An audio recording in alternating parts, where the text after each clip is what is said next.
Hello and welcome guys, and welcome to this session of the MCQs of Law and Ethics. And yes, exams are fast approaching, so I think you guys need to gear up now. Please revise the MCQs as much as you can and take help of all the videos which are given by us and my co-faculties on this channel on all the subjects of CMA Foundation. So yes, let's start today's session of the MCQs. In the last session, we had done the questions till question number 40, and today we are going to start question number 41. So the 41 question is, dash is a form of combination of buyers to prevent competition among themselves at an auction sale. So if an auction sale is there and buyers form a conglomerate, buyers join hand to not to escalate price beyond a particular level, what is that agreement known as? Guys, in technical term, that agreement is known as the knockout agreement. No, it's not monopoly, it's not oligopoly, it's not the puffing agreement. The correct answer is the knockout agreement. And in the section of auction sales, we had studied about this agreement which is known as knockout agreement, and what are the ramifications of these agreements, that also we had studied in depth. Yes sir. Question number 42. A, while filling up the insurance application form, states his age as 25, believing it to be true. His actual age was 27. So Mr. A filled a application form, insurance application form, and filled his age as 25, believing it to be true. However, his actual age was 27. The Life Insurance Corporation issued a policy in his favor, charging a lower premium than what it should have charged if the actual age had been given. This is a case of, now this false statement is a case of what? A, fraud, B, misrepresentation, C, undue influence, D, mistake of fact. Guys, this case is a case of misrepresentation. You have represented a fact which is incorrect, and you cannot take a levy of this fact that, okay, I didn't know my age. No one can not know your age. So this is not a mistake. It is treated as misrepresentation in the eyes of law. So it will be carried out, it will be charged to you under section of misrepresentation. Okay sir. In a promissory note, the amount of money payable must be certain, may be certain or uncertain, is usually uncertain, none of the above. Guys, the correct answer is, in a promissory note, the amount should be certain. There cannot be a variability in the promissory note, because promissory note is an instrument which guarantees debt of a particular person against another person. So the amount should be certain and not uncertain. Okay sir. R entered into a contract with L to marry her on a fixed date. However, before the marriage date, R went mad. With reference to Indian Contract Act, which is the valid response? L can't marry till R dies. The executors of R can enforce the contract against L. The contract becomes void. D, all the statements are correct. So guys, the correct answer is that the contract becomes void. If you enter into a contract which is in the nature of an executory contract, and before the execution of that contract, either of the parties go mad or unsound mind or dies or anything which loses, which deprives that party of its validity or its capability of entering into a contract, then guys, that contract becomes void. So this contract also becomes void. Okay sir. Question number 45. The undertaking contained in promissory note to pay a certain sum of money is. So you have taken an undertaking that you will pay so and so money to the holder of the promissory note. What is that undertaking? Is it conditional undertaking? Is it unconditional undertaking? It may be conditional or unconditional, none of the above. Guys, the right answer is that this undertaking should be unconditional. There should not be any conditions attached to this particular payment of a particular sum, and this undertaking should be unconditional. There should be no strings attached, no qualifications attached, no conditions attached to this particular aspect. Okay sir.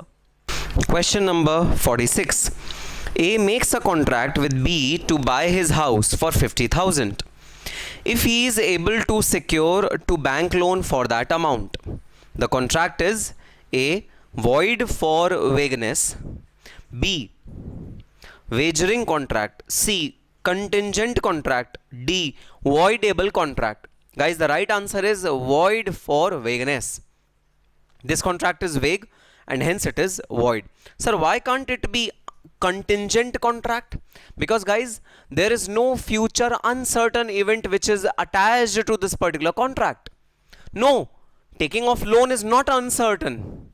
If you have the requisite collaterals with you, if you have the requisite documentation with you, then there's no doubt that you will get the loan. Or if you do not have those documents, if you do not have any collateral security, if your credit worthiness is not appropriate, then you will not get it. So there's nothing uncertain about it. So this contract is not a contingent contract. The answer is that this contract is void for vagueness. Since this contract is vague, therefore this contract is void. Okay, sir. So question number 47. Ordinary damages will be awarded in cases where. So which are those cases where ordinary damages will be awarded? Loss naturally flows from the breach of contract. Loss is remotely connected with the breach of contract. Loss is unusual and arises out of special circumstances peculiar. None of the above. Guys, the correct answer is the loss naturally flows from the breach of contract. So ordinary damages are paid in cases where the loss is the loss has been occurred to the party, aggrieved party, in a natural way. Breach of contract is there and the loss has naturally occurred. In those situations, the ordinary damages are being paid. 48. Which of the following statement is true in connection with quasi-contract? So in case of quasi-contract, quasi-contract means a contract which is like contract. It is not exactly contract, but so it doesn't contain the essential elements of a valid contract. But law says that yes, it is a contract. Since law permits it to be a contract, we call it as a quasi-contract. Okay, sir. So which of the following statement is true in connection with a quasi-contract? Number 1. It is imposed by law. Yes, sir, it is imposed by law. B. A quasi-contract is a revoking contract. No. Damages cannot be claimed for breach of quasi-contract. No. It arises out of an agreement. No. So the answer is it is imposed by law. The correct answer is that quasi-contract is imposed by law. Law requires you to treat this kind of a contract as a contract despite of the fact that essential elements of a contract are not there. And therefore, this quasi-contract is a valid contract which is imposed by law. 49. A check is always payable on A. Date mentioned therein, B. Demand, C. 3 days after presentation, D. Within 24 days of the presentation. Answer is demand. Check is always paid on demand. Whenever the other party who's holder of the check demands for it through its banker, then the check will be paid by the party who has drawn the check. So the check is always payable on demand. Okay, sir. Question number 50. Each party to a contract is bound to perform his part of the obligation. Yes, sir. Each party to a contract is bound to perform his part of the obligation. After the parties have made due performance, the contract comes to an end. In such a case, contract is said to be discharged by how is this contract discharged? By breach, by impossibility of performance, by agreement and novation, or by performance of contract? So the correct answer is, since both the parties have performed their respective contract, this particular contract has been concluded or completed by performance of the contract. Question number 51. Right in rem implies. So guys, do you remember two kind of rights which we had studied? Right in personam and right in rem. So what is right in rem? The right available against the whole world. Yes, this is the correct answer. Without even seeing the next parts, I have concluded a right available against a particular individual. Guys, this one is right in personam. Personam, personal individual. Then it is known as right in personam. Right available against government? No, none of the above. No. So the correct answer is A. The right available against the whole world is known as right in rem. 52. Goods as defined in the Sales of Goods Act will include. So what is the inclusion of goods? A. Rare coins, goodwill, money. No, sir. Growing crops agreed to be severed before sale. Yes, sir. This is definitely a contract. Then a sale. Then goodwill, copyright, patent, no. Both B and C, no. The answer is growing crops agree to be severed. Severed means cut before the sale. This is a type of good as defined under the Sales of Goods Act. 53. Communication of acceptance is not necessary. So under what situation is the communication of acceptance not necessary? By performance of condition of the offer by the offeree, by acceptance of consideration by the offeree, by acceptance of benefit or service by the offeree, or all of the above. Guys, the correct answer is all of the above. We accept the contract by A, performance of the condition specified in the offer. If we have done the condition, we have complied with the condition done in the offer, then guys we have automatically accepted to the offer. So if the conditions mentioned in the order are fulfilled or are undertaken by the offeree, then automatically we say that offeree has accepted the offer. Or if by consideration, by acceptance of consideration by the offeree has accepted the consideration, then also we say that the offer has been accepted. And by the benefit, by acceptance of the benefit or service by the offeree, if the service has been agreed to be given to the offeree and if offeree did not refuse to the service and accepted it wholeheartedly, then we'll say that acceptance is not necessary. Merchantable quality of goods means, what do you mean by the merchantable quality of the goods? That goods are commercially, now please understand the word commercially, saleable, means in market it is being capable of selling and purchasing. They are fit for purpose for which they are generally used. So fit for purpose is of course essential character of merchantability. Both A and B, quality should be of high standard. The correct answer is both A and B. So both A and B conditions are demonstrative of a transaction or a quality of goods being merchantable.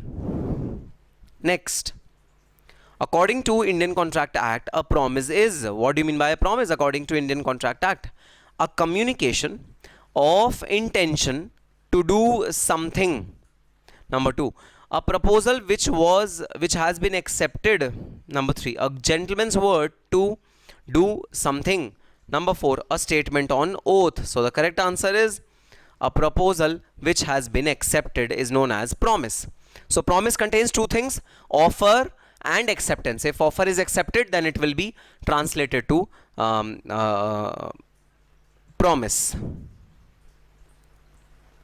56. Contracts contingent upon non-happening of a future uncertain event becomes void when such event happens, doesn't happen, the event becomes impossible. D, none of the above. So guys, we have been given 4 options. Of course, the option which is valid is happens. So a agreement is void if a thing doesn't happen. So naturally, so a contract is contingent upon a non-happening of a thing. So the contract is valid if that thing doesn't happen, but if that thing happens, then guys the contract become void. 57. A telephonic acceptance is complete when the offer is. When is a telephonic conversation accepted? Spoken into the telephone, heard but not understood by the offerer, heard and understood by the offerer. D, received, heard, understood by some other person in the offerer's house. So guys, under which of the above conditions would a telephonic acceptance be completed? When will we say that telephone acceptance is completed? Guys, the right answer is that the acceptance should be heard and understood. Understood also important word, guys. It is heard and understood by the offerer, the person who's offering the goods or services. It is understood by them. Then we say that telephonic conversation is accepted. Question number 58. If a minor draws, endorses, delivers, or negotiates an instrument, such instrument binds all the party to the instrument, including the minor, only minor and not other parties to the instrument, all parties to the instrument except the minor, none of the above. Guys, the answer is all parties to the instrument except the minor. So no agreement in this world can bind the minor to do something, but Minor can bind any person to do any act which is committed by that person in an agreement. This is the advantage which has been given to a minor. So an agreement with a minor is always a very skeptical agreement, and an agreement which should be done with a very careful, due diligent bent of mind. Okay, sir. Question number 59. What can a catalog of books listing price of each book and specifying the place where listed book are available be termed as? Now what can this thing be termed as? We have a catalog of the books. What will that be termed as? An offer, an obligation to sell the book, an invitation to offer, or a promise to make available the books at the listed price? Guys, the right answer is an invitation to offer. It is an invitation to offer. The prospective buyer can make an offer to the seller that I want to purchase this book, but it cannot bind the seller to sell the book at that particular catalog rate. So this is an invitation to offer. Question number 60. Which of the statement is incorrect in connection with duties of seller and buyer? So which of the statement is incorrect? You need to tell the incorrect statement. It is duty of the seller to deliver the goods. It is duty of the buyer to accept and pay for them. It is not the duty of the seller to deliver the goods. Or it is the duty of the buyer to take delivery of the goods. So guys, the incorrect statement out of these statement in connection of duties and buyers is, it is not the duty of the seller to deliver the goods. Guys, seller is definitely under an obligation to deliver the goods if the agreement states so. So it is a duty of the seller to deliver the goods if the agreement states so. So this is an incorrect statement, that it is not the duty of the seller to deliver the goods. Question number 61. The inadequacy of consideration may be taken into account by the court. So if the consideration is inadequate, so the general principle is that even if consideration is inadequate, it doesn't turn the contract to be void. It doesn't hamper the contract. The contract remains as it is, even if the the consideration is inadequate. This is the generic principle which we have studied. But the inadequacy of consideration may be taken into account by the court.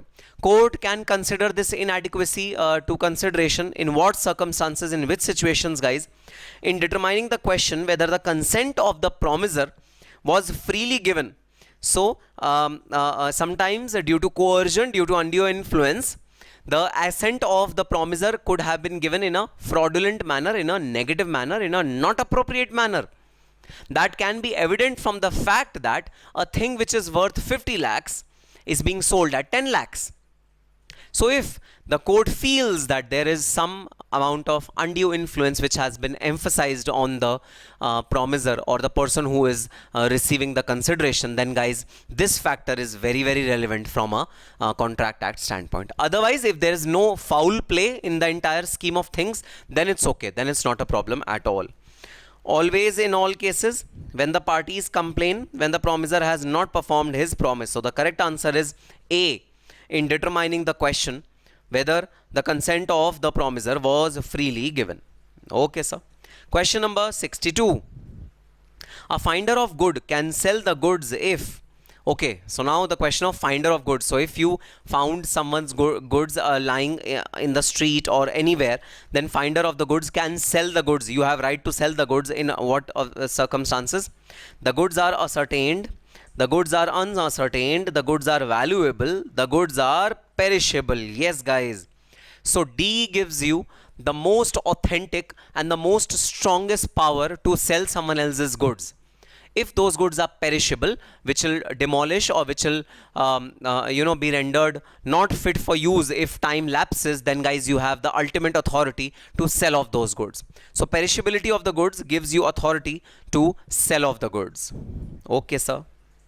Where consideration is illegal, so where your consideration which you are giving is illegal or physically impossible, uncertain or ambiguous, it shall not be A, transferable by law, B, unenforceable by law, C, enforceable by law, D, none of the above. So guys, when your consideration is illegal, that is the consideration which you are given, which you have given is not permitted as per the law. So for example, you are giving a consideration that, okay, sell me your land and I will kill your uncle whom you hate. So this is an illegal consideration. So in case where the consideration is illegal or performance is physically impossible, you have committed to do something which is impossible, then uncertain or ambiguous, it shall not be. So the consideration in this case shall not be A, transferable by law, B, unenforceable, C, enforceable by law, D, none of the above. The answer is enforceable by law. Illegal consideration cannot be enforced under law. Law cannot permit you to go ahead with the illegal consideration. No, that is not permissible. So the correct answer is unenforceable by law. Illegal consideration is not enforceable by law. Question number 64. There are modes of delivery. So how many modes of delivery are there? You need to tell how many modes of delivery are there. A3, B2, C4, D5. Guys, the correct answer is 3. There are 3 modes of delivery. Number 1, actual delivery, which is the physical delivery. Number 2, symbolic delivery. Number 3, constructive delivery. These are the 3 kinds of delivery which are permissible under the Contract Act. There is no other delivery which is permissible under the Indian Contract Act. Yes, sir, we remember. Question number 65. The principle of estoppel cannot be applied against a minor. Guys, estoppel means refrain from doing something. You are stopping someone from doing something. So principle of estoppel cannot be enforced against the minor since he has no sound mind. B, he has no privilege to cheat persons making any representation. C, he may be induced by dishonest traders to declare in writing that he is a major at the time of entering into the contract. D, he has not attained the age of maturity. The correct answer is, guys, D, he has not attained the age of maturity. So the reason why we do not enforce any contract on a minor is that he is not, according to law, matured enough to take sound decisions. So the answer is D, he has not attained the age of maturity. Okay, sir. Next, 66. The term a check in the electronic form is defined in Negotiable Instrument Act 1881. So there's a term which is defined in the Negotiable Instrument Act, which is check in electronic form. Which section is it defined under, guys? Section 6A, Section 6(1)(a), explanation 1A of Section 6. Section 6A. Guys, the right answer is explanation 1A of Section 6. And yes, I have told you before also that you need not remember all the sections of the entire Contract Act, entire Sales of Goods Act strongly and very stiffly, but you should remember the basic ones. I mean, I know this is not the basic one, so you would remember it just because it is appearing in the MCQs. That's why you will remember it. I understand that, but otherwise also you need not remember the entire scheme of sections which are there in these laws, but the basics ones you should remember. Okay, sir.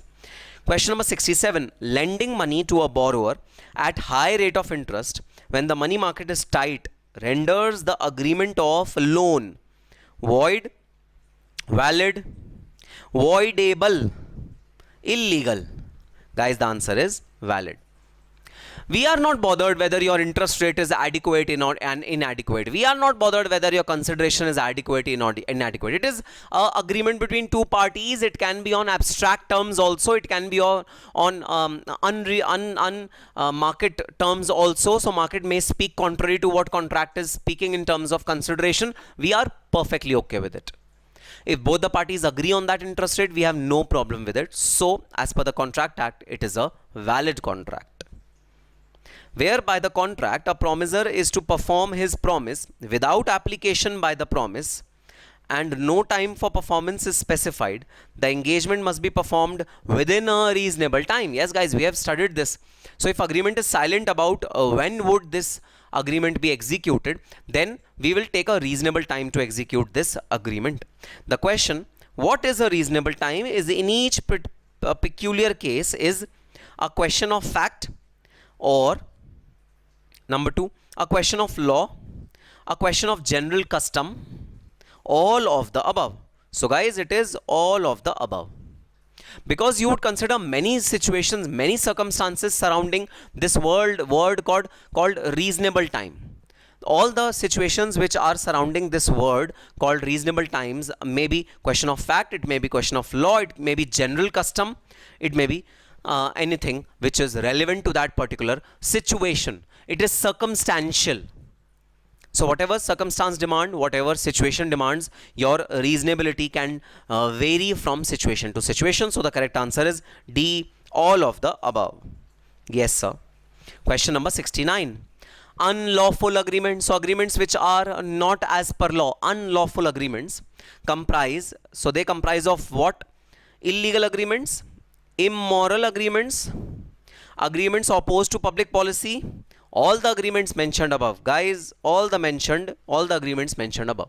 So even illegal is unlawful, immoral is unlawful, opposed to public policy is unlawful. So all of the above are unlawful agreements. Question number 70. In an auction sale, the property shall be sold to be lowest bidder, highest bidder,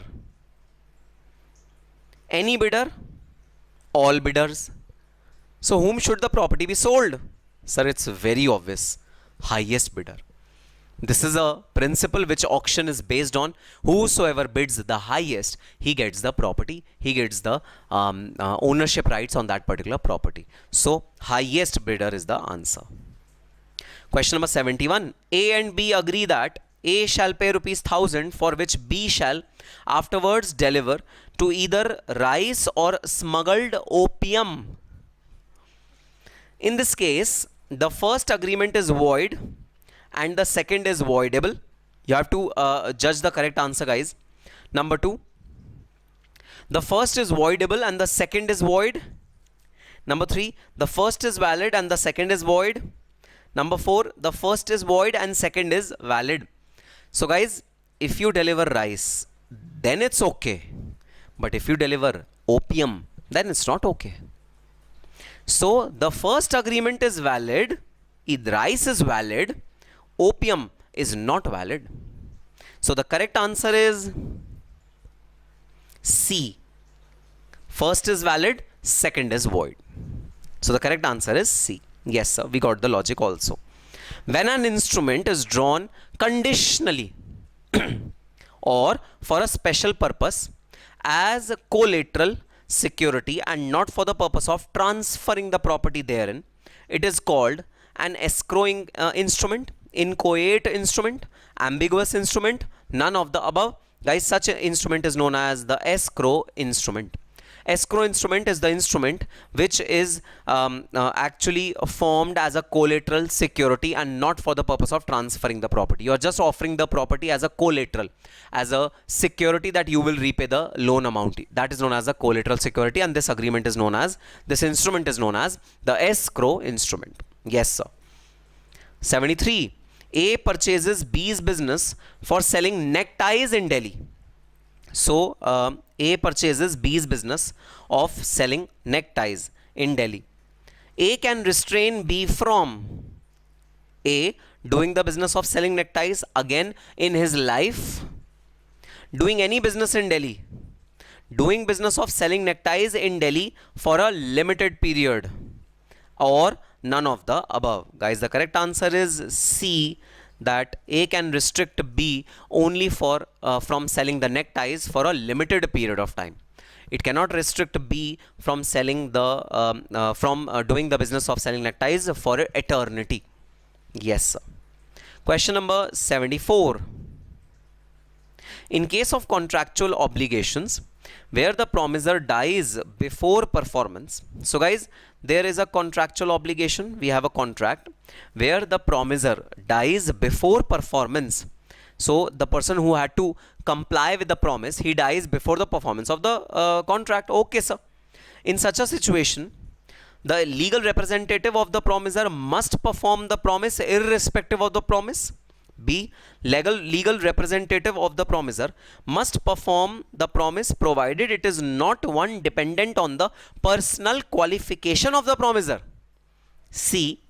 The legal representative need not perform the promise. D. Legal representative is not liable to pay damages for non-performance of the promise. So guys, the right answer is B. Only if the promise is not bind to the personal qualification, the personal talent, the person who has died, it doesn't depend upon that particular person, only then the promise is to be fulfilled by the legal representatives or the partner of that particular promisor.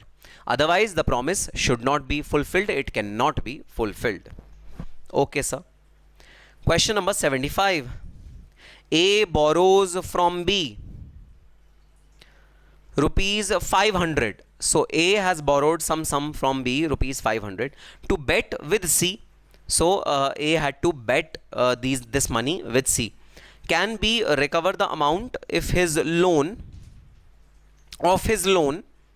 So can B recover the amount of his loan? Can B recover the amount from A of his loan?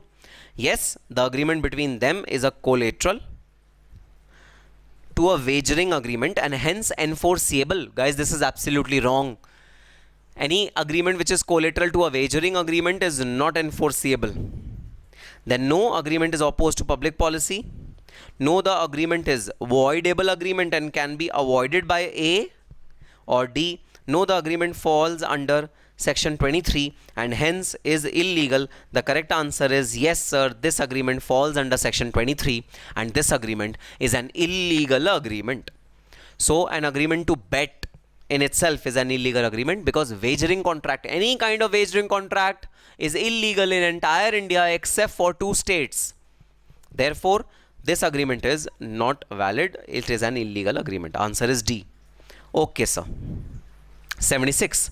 Asim unlawfully detains Anil to obtain his vacant flat at Safdarjung enclave valuing 50 lakh at 40 lakhs. So what happens is Asim kidnaps Anil because he wants to purchase Anil's flat which is worth rupees 50 lakhs at rupees 40 lakhs. This is a case of, you need to tell what is this case for. Undue influence, coercion, fraud, by force. Guys, there is nothing called by force in Contract Act. So the case is of coercion. Answer is B. It is coercion, where by force you are trying to achieve something which you are not able to achieve in the normal course. 77. A contract which ceases to be enforceable by law becomes a voidable contract, a void agreement, a void contract, a valid contract. Guys, the answer is a void contract.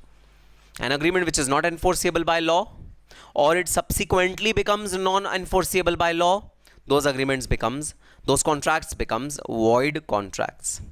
78. Mr. A promises to Mr. B without any intention of performing it. Okay, so Mr. B gives some promise to Mr. B. Mr. A gives some promise to Mr. B without any intention. So he's not willing to honor that promise.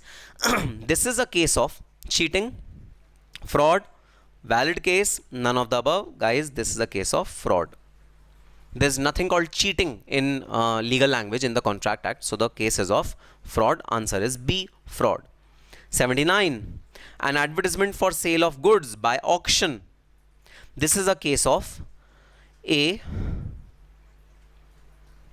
general offer,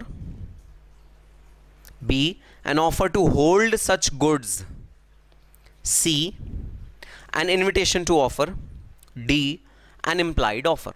So guys, if you get an advertisement for sale of goods by auction, then what is this offer? Guys, this offer is an invitation to offer. Part C, it is an invitation to offer.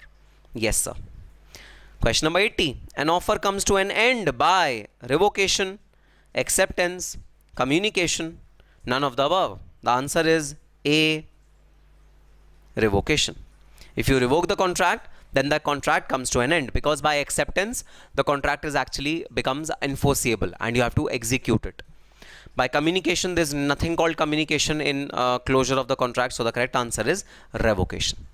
Okay, so that's all for this particular session of our MCQs, and we'll be meeting in our next session of MCQs very, very soon. Till that time, all the very best and happy studying.